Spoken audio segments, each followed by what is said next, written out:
Pulezidenti Yoweri Kaguta Museveni akomekereza obugenyi bw'ennaku essatu bw'abaddeko mu ggwanga lya Kenya. Ku bugenyi buno Pulezidenti yeetabye mu nkiiko eziwerako ne Pulezidenti wa Kenya William Ruto ku nsonga ez'enkizo ezikulaakulanya amawanga gombiriri. Mu bye boogeddeko ng'abakulembeze kuliko eby'entambula, eby'obuzimbi, eby'obusuubuzi, entambula z'abantu ku kisaawe kya Jomo Kenyatta International Airport e Nairobi.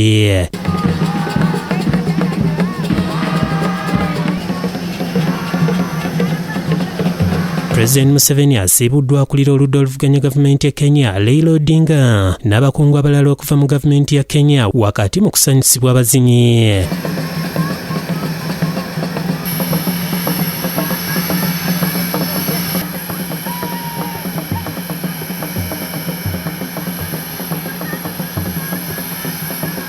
Mu kutuuka ku kisaawe ky'ennyonyi Entebbe, Pulezidenti Yoweri Museveni ayaniriziddwa akulira abakozi ba gavumenti Lucena Kyobe, amyuka omuduumizi w'eggye erikuuma Pulezidenti, Brigadier Charity Bainabo akulira embeera z'abakozi mu poliisi, AIGP Godfrey Goloba amyuka akulira amakomera Samuel Akena n'abalala.